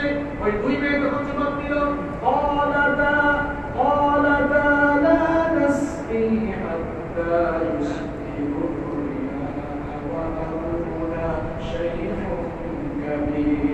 ওই দুই মেয়ে তখন বলল যে আমরাও এসেছিলাম আমাদের এই পশুর পালকে পানি পান করানোর জন্য, কিন্তু এই রাখালরা তাদের পশুকে পানি পান করিয়ে না যাওয়া পর্যন্ত আমরা গিয়ে পানি পান করাতে পারবো না, এই জন্য আমরা দাঁড়িয়ে আছি। আর আমাদের পিতা অতি বৃদ্ধ, এই জন্য তিনি নিজে আসতে পারেন না, আমাদের কোনো ভাইও নাই, এই জন্য আমাদের পশুর পালকে নিয়ে আমরা এসেছি। আর আমরা তো মহিলা নারী, আমরা তো মেয়ে মানুষ, আমাদের গায়ে তো শক্তি, এই দিন ফেলে সামনে গিয়ে আমাদের পশুর পালকে আমরা পানি পান করাতে পারবো না, এই জন্য আমরা দাঁড়িয়ে আছি। সবাই যখন চলে যাবে তখন আমরা আমাদের পশুর পালকে পানি। সাইয়েদনা মুসা আলাইহিস সালাম এই কথা তিনি যখন শুনলেন তখন তিনি তাদের প্রতি একটু দয়া প্রকাশ করে তিনি বললেন, ঠিক আছে, তোমরা এখানে দাঁড়িয়ে থাকো, তোমাদের পশুর পালকে আজকে আমি পানি পান করাচ্ছি। এবার সাইয়েদনা মুসা আলাইহিস সালাম তিনি অত্যন্ত শক্তিশালী সুপুরুষ ছিলেন। প্রত্যেক নবীকে স্পেশালি কিছু দৈহিক শক্তি দিয়েছিলেন আল্লাহ। মুসা আলাইহিস সালাম এবার সবার সামনে গিয়ে ওই পশুর পালকে পানি পান করালেন। এবার সবাই লক্ষ্য করলো ওই কুয়া থেকে পানি উঠানোর জন্য যে বালতি কয়েকজন ধরতে হয়, সাইয়েদনা মুসা আলাইহিস সালাম একাই সেই পানির বালতি কুয়া থেকে উত্তোলন করলেন। পানি পান করলেন, মেয়েরা খুশি হলো, খুশি হয়ে তারাও পানি চলে গেল। পানিতে যাওয়ার পর ওই দুই মেয়ের বাবা তিনি আবার ছিলেন সাইয়েদনা শুআইব আলাইহিস সালাম। মালায়েকবাসীদের কাছে আল্লাহ তাআলা তাকে নবী বানিয়ে পাঠিয়েছিলেন, তিনি ছিলেন আল্লাহর নবী সাইয়েদনা শুআইব আলাইহিস সালাম। শুআইব আলাইহিস সালাম প্রত্যেক দিনের বিপরীত কাজ আজকে লক্ষ্য করলেন। তিনি বললেন, কি ব্যাপার মেয়েরা আমার, প্রত্যেক দিন তো আমি লক্ষ্য করি যে তোমরা খুব দেরি করে বাড়িতে আসো, কিন্তু আজ এত তাড়াতাড়ি বাড়ি চলে আসতেছে, কিছুই তো বুঝলাম না। তখন তারা ঘটনা শোনালেন। শুআইব আলাইহিস সালাম এই ঘটনা শুনে বললেন, অতি দ্রুত ফিরে যাও, অতি দ্রুতই তোমরা ফিরে যাও, আর ওই লোকটাকে আমার কাছে নিয়ে আসো, আমি তাকে পুরস্কৃত করতে চাই। এবার শুআইব আলাইহিস সালামের দুই কন্যার একজন মুসা আলাইহিস সালামকে অনুসন্ধানের জন্য ওই কুয়ার কাছে গেল। তারা গিয়ে দেখলো কুয়ার কাছে একটি গাছের ছায়ায় তিনি বিশ্রাম ছিলেন। আর বিশ্রামরত অবস্থায় তিনি আল্লাহর কাছে দোয়া করেছিলেন। সূরাতুল কাসাসের 24 নম্বর আয়াতে আল্লাহ বলছেন, ফাসাকালাহুমা সুম্মা তাওয়াল্লা ইলা সিদরি ফাকালা রাব্বি ইন্নী লিমা আনজালতা ইলাইয়া মিন খায়রিন নাবিয়্। পানি পান করিয়ে যখন তিনি গাছের ছায়ায় বিশ্রাম নিচ্ছিলেন, আল্লাহকে দোয়া করেছিলেন, আল্লাহ তোমার পক্ষ থেকে তুমি আমার প্রতি যেই অনুগ্রহ, যে দয়া করবো আমি সেই দয়া মোকাবিলা, যেই দোয়া করে আল্লাহ দোয়া কবুল করছেন। যেটা দেখেন শুআইব আলাইহিস সালামের এক মেয়েকে শুআইব আলাইহিস সালাম পাঠালেন। শুআইব আলাইহিস সালামের মেয়ে এসে তাকে বললেন, আপনার জন্য সুসংবাদ নিয়ে এসেছি, আমাদের পিতা আপনার সাথে কথা বলতে চান এবং আমাদেরকে সাহায্য করার জন্য তিনি আপনাকে পুরস্কৃত করতে চান। মুসা আলাইহিস সালাম শুনে খুব খুশি হয়ে গেলেন, তাহলে আল্লাহর কাছে কোনো দোয়াটিও কবুল হয়ে গেছে। তিনি বললেন, ঠিক আছে চলো, তবে তুমি আমার পেছনে চলো আর আমি তোমার সামনে চলি। একটা ছেলের সামনে একটা মেয়ে মানুষ যদি চলে তাহলে সেখানে ফেতনার সম্ভাবনা আছে না? দেখেন সাইয়েদনা মুসা আলাইহিস সালাম বললেন, তুমি আমার সামনে না, তুমি আমার পেছনে থাকো, আর পেছন থেকে তুমি আমাকে বলে দাও, তাহলে আমি রাস্তা চলব। সাইয়েদনা মুসা আলাইহিস সালাম শুআইব আলাইহিস সালামের বাড়িতে চলে গেলেন। শুআইব আলাইহিস সালামের বাড়িতে যাওয়ার পর তিনি সমস্ত ঘটনা শুআইব আলাইহিস সালামকে জানালেন। শুআইব আলাইহিস সালাম সব ঘটনা শোনার পরে তিনি বললেন, ঠিক আছে, অসুবিধা নাই, তুমি চাইলে আমার বাড়িতে থাকতে পারো। এমন সময় তার মেয়েরা বলল, হে আমার বাবা, আপনি চাইলে এই লোকটাকে আমাদের বাড়িতে শ্রমিক হিসেবে রেখে দিতে পারেন, কারণ এই লোকটা শ্রমিক হিসাবে অত্যন্ত ভালো হবে, কারণ সে অত্যন্ত শক্তিশালী এবং আমাবতা। শুআইব আলাইহিস সালামের মেয়েরা মুসা আলাইহিস সালামের কয়টি বৈশিষ্ট্যের কথা বলল? দুইটি। এক নম্বর বলল তিনি খুব শক্তিশালী, আর দুই নম্বর বলল তিনি খুব আমাবতা। শুআইব আলাইহিস সালাম তিনি তো নবী ছিলেন, তিনি আবার পাল্টা প্রশ্ন করলেন তার মেয়েদেরকে, মুসা যে শক্তিশালী এবং আমাবতা, এটা তোমরা জানো কেমনে? তখন তার মেয়েরা জবাব দিল, তিনি শক্তিশালী আমরা দেখেছি, ওই কুয়ার পালকিতে তিনি একাই উত্তোলন করেছেন। আর তিনি আমানতদার। আমরা দেখেছি তিনি যখন আমাদের সাথে কথা বলেছেন তখন তিনি তার চোখকে অবনত করে নিম্নগামী করে আমাদের সাথে কথা বলেছেন। কখনো আমাদের চোখের চোখ রেখে কথা বলেন নাই। এবং তাকে যখন আমাদের বাড়িতে আনতে গিয়েছিলাম তখনও আমাদের সামনে পথ চলেন নাই, তখনও আমাদের পেছনে পথ চলেন নাই, বরং আমাদেরকে পেছনে দিয়ে তিনি সামনে গিয়ে সামনে পথ চলেন। আর সবাই খুশি হয়ে গেলেন। খুশি হয়ে আবার সরাসরি তার সাথে চুক্তি করতে চাইলেন, তাকে প্রস্তাব দিয়ে দিলেন, তুমি যদি আমার বাড়িতে 8 বছর শ্রমিক হিসাবে থাকো তাহলে আমার একটি মেয়েকে তোমার কাছে দিয়ে দেবো। আর যদি আরো 2 বছর পূর্ণ করো তাহলে তো সেটা আরো ভালো। এই দুটি চুক্তির যে কোনো চুক্তি তুমি গ্রহণ করতে পারো। তুমি যদি আমার বাড়িতে শ্রমিক হিসাবে থাকো তাহলে আমার মেয়েকে তোমার কাছে দিয়ে দেবো। বিয়ের জন্য মহারানার দরকার আছে না নাই? ওই 8 বছর বা 10 বছর থাকলে এটাই বিয়ের মহারানা। তিনি আবার 10 বছর মাদায়ের থাকলেন। শোয়েব আলাইহিস সালামের মেয়েকে বিয়ে করলেন। এবার জামাই শ্বশুর সম্পর্ক তাই গেল। সেখানে থাকলে 10 বছর হয়ে যাওয়ার পর চুক্তির মেয়াদ যখন শেষ হলো, সাইয়েদনা মুসা আলাইহিস সালাম তার স্ত্রী সন্তান পরিবার পরিজন সহ এবার তিনি আবারও মাদায়েন থেকে মিশরের দিকে যাত্রা শুরু করলেন। কোরআনে কারীমের 28 নম্বর সূরা সূরাতুল কাসাসের 29 নম্বর আয়াতে আল্লাহ তাআলা বলছেন, ফালাম্মা ক্বাদা মুসাল আজালা ওয়া সারা বিআহলিহি আনাসা মিন জানিবিন তুরি নারা। আল্লাহ তাআলা বললেন যে যখন চুক্তির মেয়াদ শেষ হয়ে গেল তখন মুসা আলাইহিস সালাম সপরিবারে মিশরের উদ্দেশ্যে যাত্রা শুরু করলেন। যাত্রা পথে রাতের বেলায় তারা সিনাই পর্বতে তুর পাহাড় নামক স্থানে গিয়ে উপস্থিত হয়ে গেলেন। প্রচন্ড ঠান্ডার রাত, চতুর্দিকে অন্ধকার হয়ে এসেছে। রাস্তাও তারা ঠিক মতো চিনতে পারছিলেন না। এমন সময় সাইয়েদনা মুসা আলাইহিস সালাম দেখতে পেলেন তুর পাহাড়ের মধ্যে কিছু আগুন। তিনি আগুন থেকে তিনি তার পরিবারকে বললেন, ক্বালা লিআহলিহিম কুতু ইন্নী আনাসতু নারা লাআল্লি আতিকুম মিনহা বিখাবারিন আও জান্নাতিন মিনান নারি লাআল্লাকুম তাসতামুন। মুসা আলাইহিস সালাম বললেন, তোমরা এখানে অবস্থান করো, আমি এই তো দূরে আগুন দেখতে পাচ্ছি, ওই আগুনের কাছে গিয়ে দেখি খবর পাই কিনা, রাস্তার কোনো সন্ধান পাই কিনা। আর রাস্তার যদি কোনো সন্ধান না পাই তাহলে আমি এক টুকরা কাঠের খণ্ড নিয়ে আসবো, যে অঙ্গার দিয়ে আমরা আগুন পোহাতে পারবো। এবার তিনি যখন সেই আগুনের কাছে গেলেন, সেই আগুনের কাছে যাওয়ার পর আল্লাহ পাক তাকে কিভাবে নবুয়ত দান করলেন দেখেন। তিনি যখন সেই আগুনের কাছে গেলেন, কোরআনে কারীমের 20 নম্বর সূরা সূরাতুত তাহা এর 11 নম্বর আয়াত থেকে আল্লাহ বর্ণনা করছেন, আতায়া নুদিয়া ইয়া মূসা ইন্নী আনা রাব্বুকা ফাখলা'না আলাইকা ইন্নাকা বিল ওয়াদিল মুকাদ্দাসি তুওয়া। তিনি যখন সেই আগুনের কাছে পৌঁছে গেলেন, আল্লাহ তাআলা মুসা আলাইহিস সালামকে বললেন, ইয়া মূসা, হে মূসা, এটা কোনো আগুন নয়, ইন্নী আনা রাব্বুক, আমি হচ্ছি তোমার রব। আল্লাহ সুবহানাল্লাহ। ফাখলা'না আলাইকা, তোমার চিন্তা করো, ইন্নাকা বিল ওয়াদিল মুকাদ্দাসি তুওয়া, কারণ তুমি এক পবিত্র উপত্যকায় চলে এসেছো। আল্লাহ তাআলা বললেন, ওয়া আনা খাতাবতুকা ফাসতামি' লিমা ইউহা। মুসা, আমি তোমাকে নবী বানালাম, ওহী নাযিল করছি, শুধু তোমাকে আমি নির্দেশ দিচ্ছি, ইন্নানি আনা আল্লাহ লা ইলাহা ইল্লা আনা ফা'বুদনি ওয়া আকিমিস সালাতা লিযিকরি। মুসা আলাইহিস সালামের কাছে আল্লাহ ওহী নাযিল করলেন, আমি হচ্ছি আল্লাহ, আমি ছাড়া আর কারো ইবাদত করা যাবে না, আর আমাকে স্মরণ রাখার জন্য সালাত আদায় করো। মুসা আলাইহিস সালামের কাছে আল্লাহ তাআলা আরো ওহী নাযিল করলেন।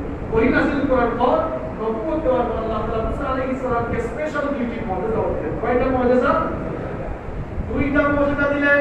আল্লাহ পাক মুসা আলাইহিস সালামকে জিজ্ঞেস করলেন, ওয়া মা তিলকা বিয়ামিনিকা ইয়া মূসা, হে মূসা, তোমার ডান হাতে এটা কি? মুসা আলাইহিস সালাম বললেন, ক্বালা হিয়া আসায়া আতাওয়াক্কালু আলাইহা ওয়া আহুশশু বিহা আলা গনামি ওয়া লিয়া ফিহা মাআরিবু উখরা। তিনি বললেন, এটা আমার লাঠি। এবার লাঠির ডেফিনেশন শুরু করলেন, এটার উপরে আমি ভর দিয়েছিলি, এটা দিয়ে আমি আবার গাছের ডালে আঘাত করে আমার পশুদের জন্য গাছের পাতাও পাই, এটা দিয়ে আমি ইত্যাদি ইত্যাদি আরো বহু রকমের কাজ করে। আল্লাহ তাআলা বলেন এটা ডেফিনেশনের দরকার নাই, এই লাঠিকে তুমি তোমার হাত থেকে ফেলে দাও, লাঠিকে হাত থেকে ফেলে দিলে সেটা কি হয়ে গেল? সব হয়ে গেল। তুমি ভয় পেয়ে গেলে, আল্লাহ পাক বলেন ভয় পেয়ে না, এটাকে আবার ধরো, আবার ধরার পর দেখবে এটা আবার পুনরায় আগের অবস্থার পর আবার লাঠি হয়ে গেল। সুবহানাল্লাহ। আরেকটি মর্যাদা দিলেন, তিনি বললেন যে তুমি তোমার হাতকে বগলের নিচে রাখো, বগলের নিচ থেকে বের করো। তিনি যখন তার হাতকে বগলের নিচ থেকে বের করলেন, দেখা গেল তার হাতটি এত শুভ্র হলো, এত আলোকোজ্জ্বল হলো, সূর্যের আলোর চেয়েও আরো বেশি জ্বলজ্বল করছিল। সুবহানাল্লাহ। এই দুটি মর্যাদা দিয়ে আল্লাহ পাক বললেন, ইযহাব ইলা ফিরআউনা ইন্নাহু তাগা, যাও এবার ফেরাউনের কাছে, ফেরাউনের সম্প্রদায়ের কাছে এবার দাওয়াত দিয়ে দাও। সময় সংক্ষিপ্ত, আমিও সংক্ষিপ্ত করে দিচ্ছি। এবার ফেরাউনের সম্প্রদায়ের কাছে তিনি যখন দাওয়াত নিয়ে গেলেন, ফেরাউন কি খুশি হয়েছে নাকি বেজার হয়েছে? ফেরাউন তখন বলল, আবার নির্বাচনী এলাকায় তুমি আবার পূর্ণ দুর্লভের দাওয়াত শুরু করলা। মুসা আলাইহিস সালাম বললেন, তুমি আবার পূর্ণ, তুমি তোমার মিশরে তুমি তোমার খোদাই দাবি করছো। মুসা আলাইহিস সালামকে সে পাল্টা প্রশ্ন করলো, তুমি আবার পূর্ণের দাওয়াত দাও। তিনি বললেন, আমি যেই রকমের দাওয়াত দিচ্ছি তিনি হচ্ছেন রব্বুল আলামিন, তিনি জগৎ সমূহের রব। অনেক লম্বা কাহিনী, সেগুলো আপনারা পড়ে নেবেন। আমি যেই দিকে যেতে চাচ্ছি সেই দিকে আগাচ্ছি। তখন মুসা আলাইহিস সালামকে ফেরাউন পাগল বলা শুরু করলো, জাদুকর বলা শুরু করলো। মুসা আলাইহিস সালাম দাওয়াত থামান নাই, দাওয়াত দিয়ে যাচ্ছে। ধীরে ধীরে বেশ কিছু মানুষ তাদের দাওয়াত কবুল করলো। যারা এই দাওয়াত কবুল করছে বা ফেরাউন তাদের উপরে জুলুম নির্যাতন বাড়াচ্ছে নাকি কমাচ্ছে? ফেরাউন মুসা আলাইহিস সালাম তার কওমের উপরে অবর্ণনীয় জুলুম নির্যাতনের মাত্রা বাড়িয়ে দিল। এবার মুসা আলাইহিস সালাম ফেরাউনের জন্য দোয়া করলেন, আল্লাহ তার দোয়াকে কবুল করে ফেললেন। আর এক এক করে গজব পাঠালেন। দেখেন কতটা গজব এসেছে। আমি 8টা গজবের কথা বলবো। কয়টা গজব? 8টি গজব। মুসা আলাইহিস সালামের দোয়ার পরে প্রথম যে গজব আসলো সেটি ছিল দুর্ভিক্ষ। এমন দুর্ভিক্ষ আল্লাহ তাআলা দিলেন, ফেরাউন যেই মিশর নিয়ে বড়াই করতো, যেই মিশরে অনেক ফল ফসল হতো, দেখা গেল এমন দুর্ভিক্ষ আল্লাহ তাআলা দিলেন। এবার কোনো ফল ফসলই আর দুর্ভিক্ষ পাওয়ার পরে এবার তারা মুসা আলাইহিস সালামের কাছে আসলো, অনুনয় বিনয় করতে লাগলো। এখন বিনয় করে বলল, মুসা তোমার রবের কাছে ফরিয়াদ করো, বলো আমরা ভালো হয়ে যাবো, আর তোমাদের উপরে জুলুম নির্যাতন করবো না। তখন আল্লাহ তাআলা দুর্ভিক্ষ উঠায় নিলেন। দেখা গেল আবার তারা তাদের সেই সীমালঙ্ঘন এবং জুলুমের পর্যায়ে চলে গেল। এবার আল্লাহ তাআলা দ্বিতীয় পর্যায়ে তাদের উপরে তুফান পাঠালেন। এমন জলোচ্ছ্বাস শুরু হয়ে গেল, জলোচ্ছ্বাসে তাদের ঘর বাড়ি সব কিছু ভাসিয়ে দেওয়ার উপক্রম হয়ে গেল। আবারও তারা মুসা আলাইহিস সালামের কাছে আসলো, পরিত্রাণ বা নাজাত পাওয়ার জন্য দোয়া করতে লাগলো। আবারও মুসা আলাইহিস সালাম দোয়া করলেন, আল্লাহ এর থেকেও তাদেরকে নাজাত দিলেন। আবারও তারা আগের অবস্থায় ফিরে গেল। 3 নম্বর গজব আল্লাহ পাঠালেন পঙ্গপাল। পঙ্গপাল বুঝেন তো আপনারা? পঙ্গপাল আল্লাহ তাআলা পাঠালেন। ওই পঙ্গপাল আপনারা মনে রাখবেন, বনি ইসরাইল জাতি এই পৃথিবীর সবচেয়ে বেশি নিয়ামতপ্রাপ্ত জাতি। আবার এই বনি ইসরাইল জাতি হচ্ছে সবচেয়ে লাআনতপ্রাপ্ত, অভিশাপপ্রাপ্ত এবং গজবপ্রাপ্ত জাতি। পঙ্গপাল আল্লাহ তাআলা পাঠালেন। এবার পঙ্গপাল আসার পর দেখা গেল তাদের ফল ফসল, তাদের ধানের ক্ষেত, গমের ক্ষেত, এমনকি তাদের কাঠখড়, কাঠের চেয়ার, কাঠের আসবাবপত্র সব কিছুকে খেয়ে ফেলতেছে। আবার তারা মুসা আলাইহিস সালামের কাছে নাজাত পাওয়ার জন্য আল্লাহর কাছে দোয়া করতে বলল। আবারও তাই দোয়া করলেন, আল্লাহ তাদেরকে নাজাত দিলেন। কিন্তু অবাধ্য এই জাতি আবার তাদের পূর্বের অবস্থায় ফিরে গেল। চতুর্থ গজব আল্লাহ পাঠালেন উকুন। উকুন বুঝেন তো আপনারা? মহিলাদের মাথায় উকুন হয়, উকুন হয় না? পুরুষদের মাথায় উকুন হয় না? উকুন পাঠালেন। তো উকুন তো হয় চুলে, দেখা গেল উকুন তাদের আসবাবপত্র এবং তাদের ঘরের সব কিছুতে প্রবেশ করা শুরু করলো এবং আর শান্তি নাই। আবার মুসা আলাইহিস সালামের কাছে আবারও গিয়ে তারা বলল, আল্লাহ যখন নাজাত দেন একটু দোয়া করো। আবারও আল্লাহ তাদেরকে এই বিপদ থেকে নাজাত দিলেন। অবাধ্য এই জাতি এর উপরে আবার পূর্বের অবস্থায় ফিরে গেল। আল্লাহ তাআলা 5 নম্বর গজব পাঠালেন ব্যাঙ। দেখা গেল তাদের গ্লাস, জগ, তাদের পানপাত্র, প্লেট সব কিছুতে ব্যাঙ আর ব্যাঙ। যেখানে ঘুমানোর পর থেকে তারা ব্যাঙের স্তূপের নিচেই শুয়ে আছে। যেখানে বসা মাত্রই ব্যাঙ আর ব্যাঙ, দেখা যায় তারা ব্যাঙের নিচেই বসে আছে। এই গজব এবার মুসা আলাইহিস সালামের কাছে গেল, আল্লাহ যেন এই গজব থেকে আমাদেরকে বাঁচান। তিনি দোয়া করলেন, আল্লাহ এই গজব থেকে তাদেরকে নাজাত দিলেন। অবাধ্য এই জাতি আবারও পূর্বের অবস্থায় ফিরে গেল। 6 নম্বর গজব আল্লাহ তাআলা পাঠালেন রক্ত। দেখা গেল যেই গ্লাসে তারা পানি পান করতে চায় ওই গ্লাসের পানি কি হয়ে যাচ্ছে? রক্ত হয়ে যাচ্ছে। আসবাবপত্রের মধ্যে রক্ত, নীল নদেও রক্ত, নীল নদের পানিও রক্ত হয়ে গেল। এই গজব থেকে নাজাত পাওয়ার জন্য মুসা আলাইহিস সালামের কাছে আবার গেল। মুসা আলাইহিস সালাম আল্লাহর কাছে ফরিয়াদ করে, আল্লাহ নাজাত দিলেন। নাজাত পাওয়ার পর অবাধ্য এই জাতি আবারও পূর্বের অবস্থায় ফিরে গেল। এখন আল্লাহ তাআলা এই করোনা ভাইরাসের মতো এক মহামারী পাঠালেন। সেই মহামারী ছিল প্লেগ। পৃথিবীতে ইতিপূর্বে প্লেগ নামক মহামারী বহুবার হয়েছে। এই যে করোনার মতো মহামারী আল্লাহ এই ফেরাউনের সম্প্রদায়ের উপরে দিলেন। দেখা গেল মাত্র কয়েকদিনে 70,000 মানুষ মারা গেল। আল্লাহু আকবার। ভয় পেয়ে গেল। আবার বলল মুসা আল্লাহকে বলো আমরা ভালো হয়ে যাব। আর এমন কাম করবো না। আল্লাহ এদেরকে নাজাত দিলেন। নাজাত দেওয়ার পরেও এরা আবার পূর্বের অবস্থায় ফিরে গেল। আল্লাহ তাআলা তখন বললেন আমার নবী মুসা আর এদেরকে সুযোগ দেব না। আল্লাহ আসলে জালেমদেরকে ধরে না ধরলে আবার ছাড়ে না। আল্লাহ তাআলা বললেন অর্ডার করলেন তুমি তোমার উম্মতদেরকে নিয়ে মিশর ছেড়ে চলে যাও। রাতের বেলা মিশর ছেড়ে চলে যাও। তিনি তার উম্মতদেরকে নিয়ে বনি ইসরাইলকে নিয়ে তিনি যখন মিশর থেকে চলে যাচ্ছিলেন ফেরাউনের কারণে এই খবর চলে গেল। ফেরাউন পেছন থেকে আবার ধাওয়া করা শুরু করলো। তার দলবল নিয়ে পেছন থেকে ধাওয়া শুরু করলো। মুসা আলাইহিস সালাম তার উম্মত বনি ইসরাইলদেরকে নিয়ে তিনিও এবার একেবারে লোহিত সাগরের সামনে পৌঁছে গেলেন। সামনে সাগর, পেছনে ফেরাউনের সৈন্য। এবার বনি ইসরাইল জাতি মুসা আলাইহিস সালামের উম্মতেরা বলল মুসা কোন জায়গায় যা আমাদেরকে নিয়ে যাচ্ছ তোমার আল্লাহ আর তুমি ভালো জানো। সামনে সাগর, কোন রাস্তা নাই, পেছনে আবার ফেরাউনের সৈন্য। আজ মনে হয় এখানে আমাদেরকে মরে যেতে হবে। মুসা আলাইহিস সালাম তখন বললেন কাল্লা, কখনো নয়, ইন্না রাব্বি মা'আয়া সায়াহদিন। আমাদের রব আমাদের সাথে আছেন, তিনি আমাদেরকে পথ দেখিয়ে দিবেন। সুবহানাল্লাহ। ঈমানদার এমনই হবে যে ঈমানদার বিপদে আপদে দেখা যাবে শত্রুর মুখোমুখি জালেমদের জুলুমের পৃষ্ঠা হয়ে মৃত্যু পর্যন্ত চলে এসেছে। ঈমানদার কখনো হতাশ হয় না, ভরসা করে কাঁদে। আল্লাহ তাআলা বললেন মুসা তোমার লাঠি দিয়ে এই লোহিত সাগরে আঘাত করো। লোহিত সাগরে আঘাত করো। অনেক লম্বা কাহিনী, বলতে গেলে সময় লাগবে। লাঠি দিয়ে আঘাত করলেন এবং লোহিত সাগরের মধ্যে রাস্তা তৈরি করে দিলেন কে? তিনি তার উম্মত নিয়ে ওপারে চলে গেলেন। এদিকে ফেরাউন এসে দেখলো হায় হায় কি অবস্থা, লোহিত সাগরের রাস্তা। সে তার সৈন্যদেরকে বলল দেখেছো আজকে ফেরাউন ক্ষুধার ভয়ে লোহিত সাগরের রাস্তা হয়েছে। আজ মুসাকে আর তার বংশের লোককে কেউ আমার থেকে বাঁচাতে পারবে? চলো মার্চ অন দ্য ব্রিজ, চলো রাস্তা দিয়ে চলো। এবার যেতে যেতে তখন একেবারে মাঝামাঝি জায়গায় এসেছে। ওইদিকে মুসা আলাইহিস সালাম তার উম্মতদেরকে নিয়ে সাগর পাড়ি দিয়েছেন। এবার মাঝামাঝি পর্যায়ে যখন তারা চলে গেল এবার আল্লাহর অ্যাকশন শুরু হয়ে গেল। এবার রাস্তা ভ্যানিশ হয়ে সাগর তার পূর্বের অবস্থায় চলে আসলো। এবার ফেরাউন আর তার সৈন্যদেরকে লোহিত সাগরে পানি খাওয়ায় মারছেন কি? আল্লাহ। ফেরাউন যখন ডুবে ডুবে মারা যাচ্ছে এমন অবস্থা হাত তুলে সব বলছে আল্লাহ ভালো হয়ে গেছে। সে তখন বলল আমানতু আন্নাহু লা ইলাহা ইল্লাল্লাযী আমানাত বিহি বানু ইসরাঈল ওয়া আনা মিনাল মুসলিমিন।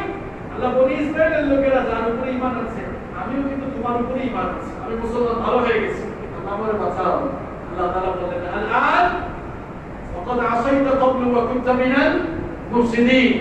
এখন কি তোর সময় হয়েছে পৃথিবীতে সবচেয়ে নিকৃষ্ট জালেম ছিলে, আজ আর তোকে রক্ষা করা। ফেরাউন এবং তার সৈন্যদলকে আল্লাহ তাআলা লোহিত সাগরে ডুবিয়ে নিঃশেষ করে দিলেন। মুসা আলাইহিস সালাম এবং তার কওমকে আল্লাহ তাআলা ফেরাউনের অত্যাচার থেকে নাজাত দিলেন। আর যেই দিনে আল্লাহ তাআলা মুসা আলাইহিস সালামকে নাজাত দিলেন আর ফেরাউনকে ধ্বংস করলেন, সেই দিনটা কোন দিন ছিল? সবাই বলে কোন দিন ছিল? আশুরার দিন। আর ওই আশুরার দিনে মুসা আলাইহিস সালামকে নাজাত দেওয়ার কারণে মুসা আলাইহিস সালাম তিনি খুশি হয়ে শুকরিয়া আদায় করে কি রাখলেন? তাহলে বিজয় পাওয়ার পরে বিজয় উদযাপনকে কিভাবে করতে হবে সেই দিক নির্দেশনাও কোরআনে ইসলামে আছে না? আল্লাহ তাআলা তো বিজয় দিবসের নামে একটা সূরা নাযিল করে দিয়েছেন। বিজয় দিবসের নামে আল্লাহ তাআলা সূরা নাযিল করেছেন। সেই সূরার নাম হচ্ছে সূরাতুন নাসর। নাসর মানে হচ্ছে বিজয়। আপনারা সূরা নাসর জানেন না? ইযা জাআ নাসরুল্লাহি ওয়াল ফাতহ, যখন আল্লাহর সাহায্য এবং বিজয় আসবে। আর আইতান নাস ইয়াদখুলুনা ফি দীনিল্লাহি আফওয়াজা। আপনি দেখবেন লোকেরা দলে দলে আল্লাহর দ্বীনের সুশীতল ছায়াতলে এসে আশ্রয় গ্রহণ করছে। সেই বিজয় যখন চলে আসবে কর্মসূচি হবে দুইটা। কয়টা কর্মসূচি হবে? ফাসাব্বিহ বিহামদি রাব্বিকা ওয়াস্তাগফির। তখন তাসবিহ করতে হবে কার? আল্লাহ। প্রশংসা করতে হবে কার? আল্লাহ। শুকরিয়া জানাতে হবে কার? আল্লাহ। আর এই বিজয় দিয়েছেন কে? আল্লাহ। দুই নম্বর কর্মসূচি হবে ওয়াস্তাগফির, বেশি বেশি করে ক্ষমা প্রার্থনা করতে হবে। এই যে 1971 সালে পাকিস্তান আলাদা বাহিনী পাকিস্তানের সেই জানোয়ারদের কাছ থেকে আমরা আমাদের সোনার মাতৃভূমিকে আমাদের দেশের সোনার ছেলেরা স্বাধীন করেছেন। রক্তের বিনিময়ে আমরা আমাদের পতাকা, আমরা আমাদের এই সোনার বাংলাদেশ পেয়েছি। আমরা বিজয় দিবস উদযাপন করি, আমরা যে বিজয় পেয়েছি এই বিজয় আমাদেরকে দিলেন কে? আল্লাহ। তাকে অন্য কেউ দিয়েছে? আমরা প্রচেষ্টা করেছি, যুদ্ধ করেছি, আমরা প্রচেষ্টা করেছি আমরা, আর আমাদেরকে বিজয় দিয়েছেন কে? আল্লাহ। এই জন্য বিজয় দিবস আসলে আমরা যারা মুসলমান, বাংলাদেশে তো 90% মানুষ মুসলমান, এই 90% মুসলমানের দেশে 16 ডিসেম্বর বিজয় দিবস আসলে আমাদের জন্য উচিত হবে 1 নম্বর সবাই মিলে শুকরানা মাহফিলের আয়োজন করা, অর্থাৎ সবাই মিলে আল্লাহর শুকরিয়া করা, আল্লাহ তুমি আমাদের এই দেশটাকে স্বাধীন করার সুযোগ দিয়েছো, আমাদের দেশকে তুমি আজাদ দিয়েছো, এজন্য প্রশংসা কার? আল্লাহ। আর 2 নম্বর কর্মসূত্র ব্যবস্থাকে ক্ষমা প্রার্থনা করব, এই দেশকে স্বাধীন করার জন্য যারা শহীদ হয়ে গিয়েছেন আল্লাহ তুমি তাদেরকে মাফ করে দাও, তাদেরকে জান্নাতের সুউচ্চ মাকাম দান করো, বলেন আমিন। যারা গাজী হয়েছেন, যে সকল মুক্তিযোদ্ধারা এখনো আছেন, আল্লাহ তাদেরকে সুস্থ রাখো। তাহলে আমাদের উচিত ছিল শুকরানা এবং দোয়া মাহফিল করা, আল্লাহ শুকরিয়া করা, পাশাপাশি শহীদ এবং গাজী যারা তাদের জন্য দোয়া করা। এখন আমাদের অবস্থা হয়ে গেছে ভিন্ন। বিজয় দিবসে আমরা কিসের শুকরানা আর দোয়া মাহফিল? আমরা ওই দিন হাজার হাজার কোটি টাকার ফুল কিনে আমরা সেগুলো স্মৃতি শুনতে যাই, কিংবা বাংলা গান বাদ দিয়ে আমরা হিন্দি গান বাজাই, আছে না ভাই? এবং সারাদিন হিন্দি গান বাজতো, আর দেশের জন্য যারা জীবন দিল সেই শহীদদের কবরের মধ্যে মনে হয় নবাব ফ্লেক্সিলুট হয়ে যাচ্ছে। কথা বল না কেন? তাহলে 90% মুসলমানের দেশ, এই দেশকে তারা স্বাধীন করেছেন, আমাদের উচিত হচ্ছে তাদের জন্য দোয়া করা। আমরা তাদের জন্য দোয়া না করে লজ্জা হয় বাংলা ভাষাভাষী মানুষ বাংলা গান না বেজিয়ে আবার ভারতের হিন্দি গান বাজায়। কথাগুলো কি বাস্তব নাকি? এই হচ্ছে অবস্থা। বিজয় দিবস আমরা কিভাবে উদযাপন করবো সেই ফলগুলো কোরআনে দিয়েছেন কে? আল্লাহ। মুসা আলাইহিস সালামকে বিজয় দেওয়ার পর তিনি শুকরিয়া হিসেবে রোজা রেখেছেন। প্রিয় ভাইরা, এই হচ্ছে আশুরা দিবসের ঐতিহাসিক তাৎপর্য। আলোচনা শেষ করার আগে এই ঘটনা থেকে একটা শিক্ষা আমাদেরকে নিতে হবে, সেটি হচ্ছে আল্লাহর দ্বীনপন্থী মুজাহিদদের উপরে যতই জুলুম নির্যাতন আসুক না কেন, আল্লাহর দ্বীনপন্থী মুজাহিদদের উপরে, ইমানদারদের উপরে যতই মুসিবত আসবে, নির্যাতন নিপীড়ন আসবে, এই নির্যাতন নিপীড়নের একদিন শেষ হবে এবং জালেমরা পৃথিবী ছেড়ে একেবারে নিঃশেষ হয়ে যাবে। এটি হচ্ছে আল্লাহ তাআলার সুন্নাহ। ফেরাউনকে যে আল্লাহ তাআলা ধ্বংস করে দিয়েছিলেন সেই আল্লাহ মনে হয় এখন আর নাই, থাকলেও পাওয়া আগের মতো আল্লাহ নাই, কি মনে হয় আছে? যে আল্লাহ তাআলা ফেরাউনের মতো পৃথিবীর নিকৃষ্ট শৈল শাসক এবং জালেম শাসককে শেষ করেছেন, ওই আল্লাহ তাআলা চাইলে নিমিষেই যে কাউকে ধ্বংস করে দিতে পারেন। এই জন্য ইসলাম আর মুসলমানদের উপরে যতই ষড়যন্ত্র সংক্রান্ত হবে আমরা কখনো ভয় পেয়ে যাব না। বর্তমানে ইসলাম আর মুসলমানদের উপরে ষড়যন্ত্র কম না বেশি? প্রত্যেক দিনই ষড়যন্ত্র হচ্ছে। আপনারা দেখছেন যে এখন আবার কিছু লোক আর ভাল্লুকরা রাষ্ট্র ধর্ম ইসলাম কেন এইটা নিয়েও তাদের কথা বেদা শুরু হয়ে গিয়েছে। তারা এই দেশকে সেকুলার দেশ বানাতে চায়, ধর্ম নিরপেক্ষ রাষ্ট্র বানাতে চায়। আসলে ধর্ম নিরপেক্ষ মতবাদ এটি কোনো মানুষের মতবাদ হতে পারে না, এটা হচ্ছে শয়তানি মতবাদ। কেমনে শয়তানি মতবাদ? যে যে ধর্মের লোক, প্রত্যেকটা লোকই ধর্মের পক্ষে, ধর্ম নিরপেক্ষ মতবাদ মানে হচ্ছে আমি কোনো ধর্মের পক্ষে। বলেন তো, যেই ব্যক্তি 5 ওয়াক্ত নামাজ পড়ে, কোরআন মানে হাদিস মানে, সেই লোকটাকে ইসলাম ধর্মের পক্ষে নাকি বিপক্ষে? যেই লোক 12 মাসে 13 পূজা করে, দুর্গা পূজা করে, সেই লোক হিন্দু ধর্মের পক্ষে নাকি হিন্দু ধর্মের বিপক্ষে? যেই লোক খ্রিস্টান ঈসাকে তাদের খোদা মনে করে, যিশু মনে করে গির্জায় যায়, সেই লোক থেকে খ্রিস্টান ধর্মের পক্ষে নাকি বিপক্ষে? তাহলে বোঝা গেল পৃথিবীর পুরো ধর্মের মানুষই ধর্মের বিপক্ষে, প্রত্যেকেই ধর্মের পক্ষে। ধর্ম নিরপেক্ষ মতবাদ এটি শয়তানি মতবাদ। শয়তান কোন ধর্মের পক্ষে না, সে মাঝামাঝিতে আছে। আল্লাহ তাআলা কে সে এই ধর্ম নিরপেক্ষতার কথাই বলে এসেছিল। সে কি বলেছিল? আবিমা আদওয়াইতানি লা আকুদান্না লাহুম সিরাতাকাল মুস্তাকিম। তোমার সহজ পথে যারাই চলতে চাইবে আমি কিন্তু মাঝখানে দাঁড়ায় থাকবো বাধা দেওয়ার জন্য। তোমরা আতিয়ান্নাহুম মিন বাইনি আইদিহিম ওয়া মিন খালফিহিম ওয়া আন আইমানিহিম ওয়া আন শামাইলিহিম। আর সামনে পেছনে ডানে বামে থেকে এদের উপরে আমি আক্রমণ চালাবো। ধর্ম নিরপেক্ষ মতবাদ এটি কোনো মানুষের মতবাদ হতে পারে না। আর ধর্ম নিরপেক্ষতার ফলাফল কিন্তু ভালো না। যে হিন্দু আইনজীবী হাইকোর্টে রিট দাখিল করেছ, তোমাকে বলতে চাই ভাই, ধর্ম নিরপেক্ষতার ফলাফল কিন্তু ভালো না। কিরকম ভালো না? পার্শ্ববর্তী রাষ্ট্র ভারতের দিকে তাকাও, এরা ধর্ম নিরপেক্ষতার কথা বলে, এরা ধর্ম নিরপেক্ষতার কথা বলে, এরা কি করছে দেখেন, ধর্ম নিরপেক্ষতার কথা বলে বাবরি মসজিদ ধ্বংস করে দিয়ে তারা সেখানে রাম মন্দির বানাচ্ছে। এরা ধর্ম নিরপেক্ষতার কথা বলে মুসলমানদেরকে তারা নিপীড়ন করছে, দিল্লিতে নিপীড়ন করছে, কাশ্মীরে তারা নিপীড়ন করছে। এই তো গত কয়েক মাস আগে তাবরিজ নামক এক যুবককে তারা পিটিয়ে পিটিয়ে হত্যা করেছে জয় শ্রীরাম না বলার কারণে। ওই যে একটা প্রবাদ আছে, সুখে থাকতে ভূতে গিলায়, বুঝলেন তো আপনারা? সুখে থাকতে ভূতে গিলায়। ভারতের মুসলমানরা হচ্ছে সংখ্যালঘু, তারা ঠিক মতো তাদের ধর্ম পালন করতে পারে না। এই দেশে হিন্দুরা সংখ্যালঘু, এই দেশে ইসলাম আর মুসলমানরা থাকার কারণে কিন্তু হিন্দুরা তারা অত্যন্ত নিশ্চিন্ত ভাবে নিরাপদ ভাবে তারা তাদের পূজা পার্বণগুলো সম্পন্ন করতে পারে। এটাই হচ্ছে ধর্ম নিরপেক্ষতাবাদীদের সাথে ইসলাম আর মুসলমানদের বৈশিষ্ট্য। যেখানেই ইসলাম আর মুসলমান আছে সেখানেই শান্তি আছে। যারা ধর্ম নিরপেক্ষ দেশ বানাতে চায়, হিন্দুরাও শান্তি থাকবে না, মুসলমানরাও শান্তি থাকতে পারবা। এই দেশে ইসলাম ছিল, ইসলাম আছে এবং ইসলাম এই দেশে এক ইঞ্চি জমিনও ধর্ম নিরপেক্ষতাবাদী কিংবা ইসলাম বিরোধীদের কাছে ছেড়ে দেওয়া হবে। আমাদের শরীরে রক্ত থাকা পর্যন্ত এক বিন্দু রক্ত যতক্ষণ থাকবে ইসলাম নিয়ে কেউ ছিনিমিনি খেলা সাহস পাবে না ইনশাআল্লাহ। আল্লাহ আমাদের সকলকে কবুল করুন বলে আমিন।